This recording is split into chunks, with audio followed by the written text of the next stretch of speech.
ದೇಶ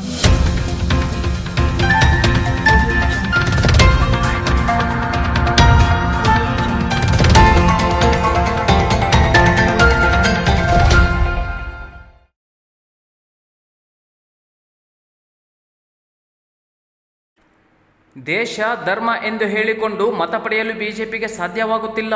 ವಿಶ್ವೇಶ್ವರ ಹೆಗಡೆ ಕಾಗೇರಿ. ಮುಂದಿನ ಲೋಕಸಭಾ ಚುನಾವಣೆ ದೇಶದ ಭವಿಷ್ಯ ನಿರ್ಧಾರ ಮಾಡುವ ಚುನಾವಣೆಯಾಗಿದೆ. 5 ವರ್ಷ ದೇಶ ಸುಭದ್ರವಾಗಿರಲು ಮೋದಿಜಿಯವರನ್ನು 3ನೇ ಬಾರಿಗೆ ಪ್ರಧಾನಿ ಮಾಡಬೇಕು ಎಂದು ಉತ್ತರ ಕನ್ನಡ ಲೋಕಸಭಾ ಕ್ಷೇತ್ರದ ಬಿಜೆಪಿ ಅಭ್ಯರ್ಥಿ ವಿಶ್ವೇಶ್ವರ ಹೆಗಡೆ ಕಾಗೇರಿ ಹೇಳಿದರು. ಹೊನ್ನಾವರ ತಾಲೂಕಿನ ವಿವಿಧ ಕಡೆಗಳಲ್ಲಿ ಬುಧವಾರ ಪ್ರಚಾರ ಸಭೆಗಳನ್ನು ನಡೆಸಿ ಮಾತನಾಡಿದ ಅವರು, ದೇಶದ ಗಡಿಗಳ ರಕ್ಷಣೆ ಮಾಡಲು, ಸೈನಿಕರಿಗೆ ನೈತಿಕ ಶಕ್ತಿ ನೀಡಲು, ಭಯೋತ್ಪಾದಕತೆ ಇಲ್ಲದಿರಲು, ಸಮಗ್ರ ಅಭಿವೃದ್ಧಿಗಾಗಿ ಭಾರತ ಅಭಿವೃದ್ಧಿ ಹೊಂದಿದ ದೇಶಗಳ ಸಾಲಿನಲ್ಲಿ ಇರಲು ಮೋದಿಜಿ ಬರಬೇಕು ಎಂದರು. ದೇಶ, ಧರ್ಮ, ನಾವು ಎಂದು ಹೇಳಿಕೊಂಡು ಮತಗಳನ್ನು ಒಂದು ಕಡೆ ಮಾಡಲು ಬಿಜೆಪಿಗೆ ಸಾಧ್ಯವಾಗುತ್ತಿಲ್ಲ. ಇದಕ್ಕೆ ಕಾರಣ ಕಾಂಗ್ರೆಸ್ನವರು ಕೊನೆಯ ಕ್ಷಣದಲ್ಲಿ ಹಣ ನೀಡುವುದು, ಸುಳ್ಳು ಗ್ಯಾರಂಟಿ ನೀಡುವುದು.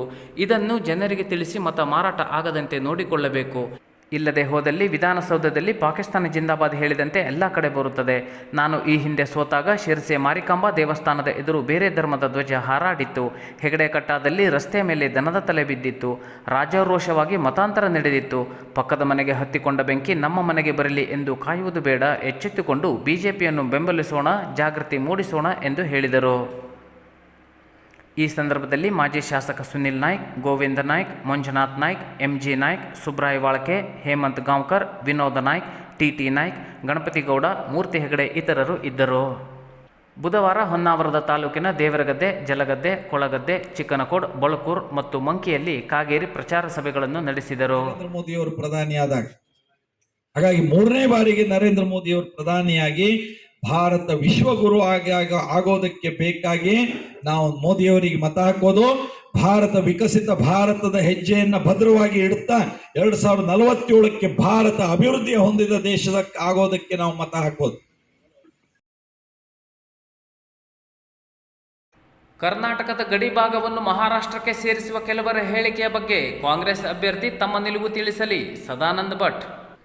ಉತ್ತರ ಕನ್ನಡ ಲೋಕಸಭಾ ಅಭ್ಯರ್ಥಿಯಾದ ಶ್ರೀಮತಿ ಅಂಜಲಿ ನಿಂಬಾಳ್ಕರ್ ಅವರು ಮಾಧ್ಯಮದ ಮುಂದೆ ಕಾರವಾರ, ಜೋಯಿಡಾ, ಹಳಿಯಾಳ, ಬೆಳಗಾವ್, ಬೀದರನ್ನು ಮಹಾರಾಷ್ಟ್ರಕ್ಕೆ ಸೇರಿಸಬೇಕು ಎನ್ನುವ ಕನ್ನಡ ರಾಜ್ಯವನ್ನು ವಿಭಜಿಸುವ ಹೇಳಿಕೆಯ ಕುರಿತು ತಮ್ಮ ಸ್ಪಷ್ಟವಾದ ನಿಲುವನ್ನು ವ್ಯಕ್ತಪಡಿಸಲಿ ಎಂದು ಬಿಜೆಪಿ ಜಿಲ್ಲಾ ವಕ್ತಾರ ಸದಾನಂದ ಭಟ್ ಹೇಳಿದ್ದಾರೆ. ಅಖಂಡ ಕನ್ನಡ ನಾಡಿನ ಕೆಲವು ಭಾಗಗಳನ್ನು ಮಹಾರಾಷ್ಟ್ರಕ್ಕೆ ಸೇರಿಸುವ ಪ್ರಸ್ತಾವನೆಯ ಹೇಳಿಕೆಯನ್ನು ಸ್ಪಷ್ಟವಾಗಿ ವಿರೋಧಿಸುವ ನಿಲುವನ್ನು ಅವರು ಯಾಕೆ ಹೊಂದಿಲ್ಲ? ಇದು ಯಾರನ್ನು ಓಲೈಸುವ ತಂತ್ರವಾಗಿದೆ? ಕಾಂಗ್ರೆಸ್ಸಿನ ಲೋಕಸಭೆ ಅಭ್ಯರ್ಥಿಗಳು ಸ್ಪಷ್ಟವಾಗಿ ಈ ವಿಷಯದ ಕುರಿತು ತಮ್ಮ ನಿರ್ಧಾರವನ್ನು ಜನರ ಮುಂದೆ ಪ್ರಕಟಿಸಿ ಉತ್ತರ ಕನ್ನಡ ಜಿಲ್ಲೆಯ ಜನರ ಮತವನ್ನು ಕೇಳಲಿ. ಅಕ್ಕಿಯ ಮೇಲೆ ಆಸೆ, ನೆಂಟರ ಮೇಲೆ ಪ್ರೀತಿ ಎನ್ನುವ ಹಾಗೆ ಸ್ಪಷ್ಟವಾದ ತಮ್ಮ ನಿಲುವು ಇಲ್ಲದೆ ಯಾರನ್ನೂ ಓಲೈಸುವ ಸಲುವಾಗಿ ಅಖಂಡ ಕನ್ನಡ ನಾಡನ್ನು ಒಡೆಯುವ ಹೇಳಿಕೆಯನ್ನು ಖಂಡಿಸಲಿಲ್ಲ ಅಥವಾ ಇದರ ಬಗ್ಗೆ ಗುಪ್ತ ಕಾರ್ಯಸೂಚನೆ ಇದೆಯೋ ಹೇಗೆ ಎನ್ನುವುದು ಅನಿಸುತ್ತದೆ ಎಂದು ನೇರವಾಗಿ ಅಂಜಲಿ ನಿಂಬಾಳ್ಕರ್ ಅವರ ಮೇಲೆ ಆರೋಪ ಮಾಡಿದ್ದಾರೆ. ಕಾಂಗ್ರೆಸ್ ಪಕ್ಷದ ಅಭ್ಯರ್ಥಿ ಶ್ರೀಮತಿ ಅಂಜಲಿ ನಿಂಬಾಳ್ಕರ್ ಅವರಿಗೆ ಲೋಕಸಭಾ ಚುನಾವಣೆಯ ಸಂದರ್ಭದಲ್ಲಿ ಕೇಸರಿ ಬಣ್ಣದ ಮೇಲೆ ಪ್ರೀತಿ ಉಕ್ಕಿರುವುದು ಸಖೇದಾಶ್ಚರ್ಯವನ್ನುಂಟು ಮಾಡುತ್ತದೆ. ಕೇವಲ ಕೇಸರಿ ಬಣ್ಣದ ಪೋಷಾಕು ಧರಿಸಿದ ತಕ್ಷಣ ಪ್ರಬಲ ಹಿಂದುತ್ವವಾದಿಗಳಾಗಲು ಯಾರಿಗೂ ಸಾಧ್ಯವಿಲ್ಲ. ಕೃತಿಯಲ್ಲಿ ಒಂದು ಸಮುದಾಯವನ್ನು ಓಲೈಕೆ ಮಾಡುತ್ತಾ ತುಷ್ಟೀಕರಣ ಮಾಡುತ್ತಿರುವ ಕಾಂಗ್ರೆಸ್ ಪಕ್ಷ ಜನರಿಗೆ ಚುನಾವಣೆಯ ಸಂದರ್ಭದಲ್ಲಿ ತಾವು ಹಿಂದೂ ಪರ ಎಂದು ತೋರಿಸಿಕೊಳ್ಳಲು ಕೇಸರಿ ಬಣ್ಣದ ಮೊರೆ ಹೋಗಿರುವುದು ನಿಜಕ್ಕೂ ಕಾಂಗ್ರೆಸ್ನ ಚುನಾವಣಾ ಗಿಮಿಕ್ ಆಗಿದೆ ಎಂದು ಟೀಕಿಸಿದರು. ಆದರೆ ನಿನ್ನೆ ಕಾರವಾರದಲ್ಲಿ ನಾಮಪತ್ರ ಸಲ್ಲಿಸಿದ ನಂತರ ಪತ್ರಿಕಾಗೋಷ್ಠಿ ನಡೆಸಿ ಮಾತನಾಡಿದ್ದ ಅಂಜಲಿ ನಿಂಬಾಳ್ಕರ್, ನನಗೆ ಎಂಇಎಸ್ ಹೋರಾಟಗಾರರ ಬಗ್ಗೆ ಯಾವುದೇ ಸಾಫ್ಟ್ ಕಾರ್ನರ್ ಇಲ್ಲ. ಮಹಾಜನ ವರದಿ ಅಂತಿಮ. ಮುಖ್ಯಮಂತ್ರಿಯವರು ಕನ್ನಡ ನೆಲ, ಜಲದ ಬಗ್ಗೆ ಸ್ಪಷ್ಟತೆ ಹೊಂದಿದ್ದಾರೆ. ಅವರ ನಿಲುವೇ ನಮ್ಮದು ಎಂದಿದ್ದರು. ಪತ್ರಿಕಾಗೋಷ್ಠಿಯಲ್ಲಿ ಪಾಲ್ಗೊಂಡಿದ್ದ ಮಾಜಿ ಸಚಿವ ದೇಶಪಾಂಡೆ, ಹಾಲಿ ಸಚಿವ ಮಂಕಾಳ ವೈದ್ಯ ಕೂಡ ಈ ಮಾತಿಗೆ ಸಹಮತ ವ್ಯಕ್ತಪಡಿಸಿದ್ದರು. ಪಕ್ಷದ ವಕ್ತಾರ ಹಾಗೂ ಹಿರಿಯ ನಾಯಕರಿಗೆ ಮಾತಿನ ಚಾಟಿ ಬೀಸಿದ ಬಿಜೆಪಿ ಶಾಸಕ ಶಿವರಾಮ್ ಹೆಬ್ಬಾರ್.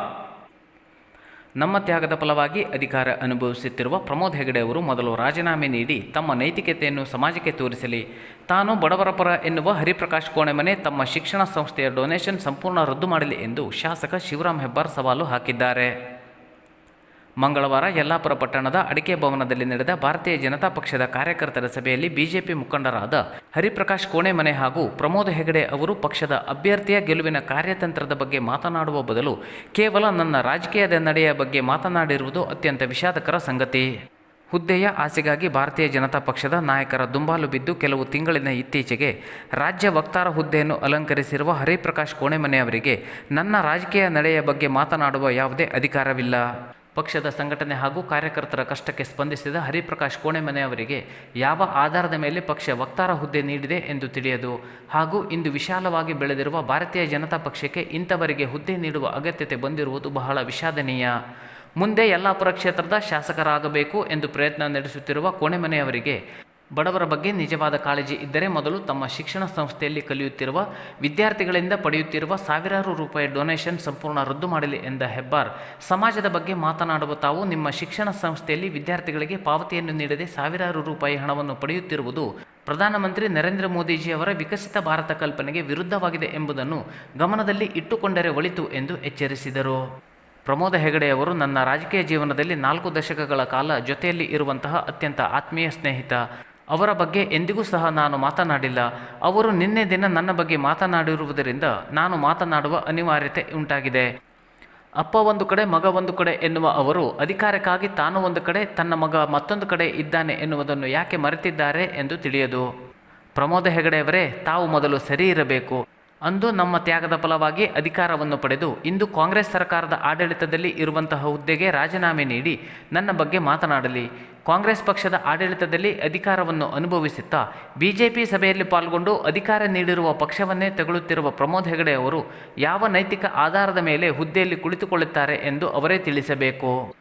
ಬೇರೆಯವರಿಗೆ ಅಪ್ಪ ಬೇರೆ ಪಕ್ಷ ಮಗ ಬೇರೆ ಪಕ್ಷ ಎನ್ನುವ ಮೊದಲು ಕಾಂಗ್ರೆಸ್ ಪಕ್ಷದಿಂದ ಅಧಿಕಾರವನ್ನು ಅನುಭವಿಸುತ್ತಿರುವ ಪ್ರಮೋದ್ ಹೆಗಡೆ ಅವರು ತಾವು ಕಾಂಗ್ರೆಸ್ ಸರ್ಕಾರ ನೀಡಿರುವ ಹುದ್ದೆಗೆ ರಾಜೀನಾಮೆಯನ್ನು ನೀಡಿ ತಾವು ಅಪ್ಪ ಮಗ ಒಂದೇ ಪಕ್ಷದಲ್ಲಿ ಇದ್ದೇವೆ ಎಂದು ಸಮಾಜಕ್ಕೆ ತೋರಿಸಿಕೊಡಬೇಕೆಂದು ಶಿವರಾಮ್ ಹೆಬ್ಬಾರ್ ಅವರು ತಮ್ಮ ಪ್ರಕಟಣೆಯಲ್ಲಿ ತಿಳಿಸಿದ್ದಾರೆ.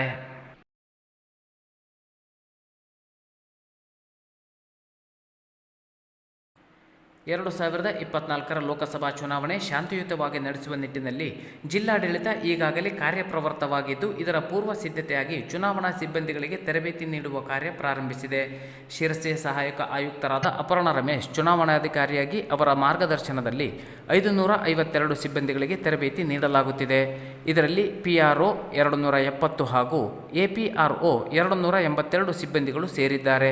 ಆದರೆ ಕೆಲವು ಶಿಕ್ಷಕರಿಂದ ಚುನಾವಣಾ ಕೆಲಸದ ಬಗ್ಗೆ ಅಸಮಾಧಾನದ ಸ್ವರ ಕೇಳಿಬಂದಿದ್ದು, ನಾವು ತರಬೇತಿಗೆ ಹಾಜರಾಗಬೇಕೋ ಅಥವಾ ಪರೀಕ್ಷೆಯ ಮೌಲ್ಯಮಾಪನಕ್ಕೆ ಹಾಜರಾಗಬೇಕೋ ಎಂದು ತಮ್ಮ ಅಸಹನೆಯನ್ನು ತೋಡಿಕೊಂಡಿದ್ದಾರೆ.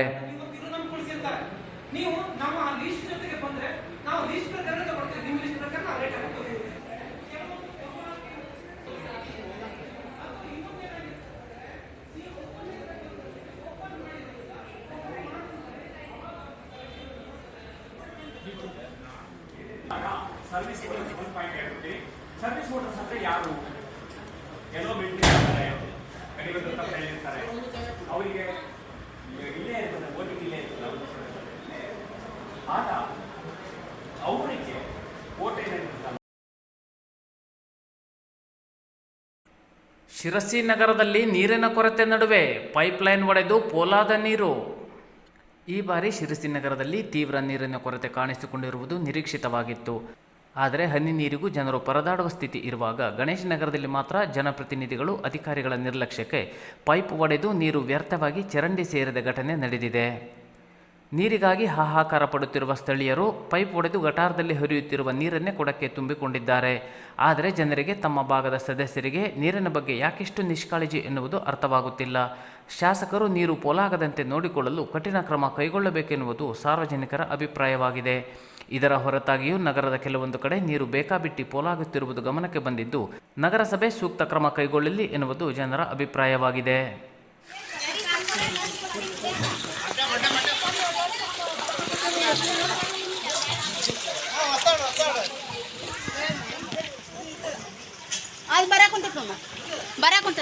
ಡಬ್ಬು ಕೂಡ ಕಲ್ತದ ಬಾ.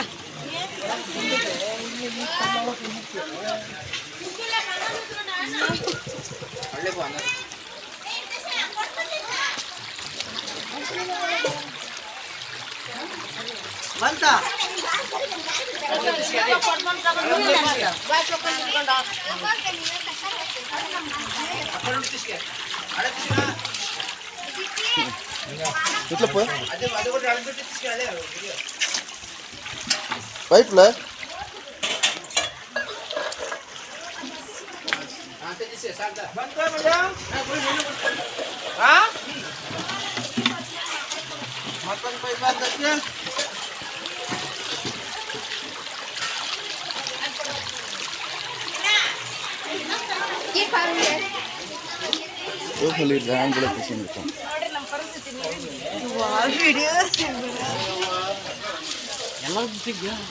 ಎಲ್ಲರೂ ತೆಗೆದ ಈಗ